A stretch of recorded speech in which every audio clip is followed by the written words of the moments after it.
Malapit na ako sa araw. Ang lalaki ng mga apoy na umaabot sa labas ng araw, oh. Tingnan niyo, oh. O, nasa pinakalabas na bahagi ka na ng araw, yan ang korona. Corona? May koronang araw? Eh, parang gano'n na nga yun.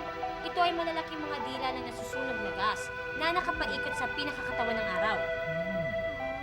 Kaya pala haring araw may corona. Bok, mas mainit na sa parting ito. Ay, oo, dahil papasok ka na sa loob ng araw. Bok, parang may ulap na sumasayaw-sayaw dun, oh. Tingnan niyo, oh.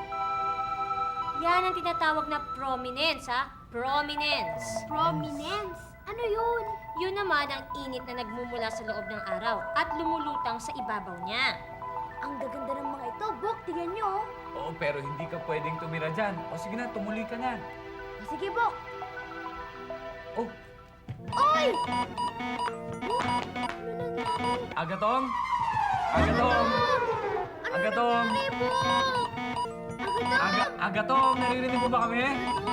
Bok! Bok! Ayos lang naman ako. Medyo nagulat lang. Flares! Flares ang sumabog na yon. Flares? Ano yun?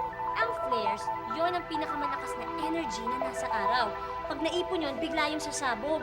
Alam nyo, kahit pagsama-samahin ang lahat ng bomba o granada sa buong mundo, wala yun. Ang pinakamalakas pa rin, flares. Ganun ba? Oo. Agatong, sige na, bilis-bilisan mo na nga dyan at medyo ninenervyos na ako ha? Bilisan mo na yan para matapos ka na dyan at makabalik ka na kaagad dito. Bok, wag ka Oh, sige. mag-alala. Relax lang ako dito. O sige, ingat ka lang ha, bilisan mo. Sige, Bok. Ang dami-daming bula ng apoy dito, Bok. Para akong nasa loob ng isang malaking kawa ng kumukulong langis. Hindi yan kawa ng langis. Yan yung nakikita natin ditong kumikinang. Ay, oo nga, no? Tama. Photosphere. Photosphere ang tawag dyan. Dyan ang gagaling ang liwanag na nakakarating sa atin dito sa mundo. Bok, hindi na gaano mainit dito. At saka, malilim na. Ang dami-dami palang pantal-pantal sa araw, no? Pantal-pantal? Hindi pantal-pantal yun. Sunspots. Sunspots ang tawag doon. Dahil kung titignan mo mula sa malayo, yan yung medyo madilim na bahagi ng photosphere. Maliwanag ang photosphere at medyo madilim ang sunspots. Kaya pag nagtabi sila, parang pantal yung madidilim na bahagi. Tumpak! Naku, ang galing-galing talaga ni Bok! Sabi ko na alam ko yan Bok, masyado nang mainit dito sa lugar na ito. Oo, dahil dyan na nanggagaling ang mismong init o energy ng araw kung saan nangyayari ang convection at ang radiation. Convection at radiation.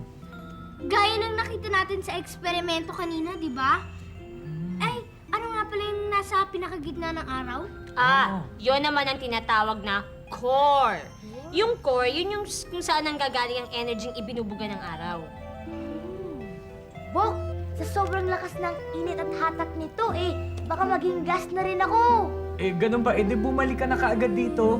Pwede ko bang kausapin si Haring Araw? Bakit pa? Para magpasalamat sa kanya at para malaman na rin kung paano siya sumulpot din sa gitna ng solar system. Bahala ka. Basta bumalik ka na kaagad dito ha. Medyo nag-aalala na ako para sa'yo. O, Bok, O sige, mag-ingat ka ha. Bok, Sige.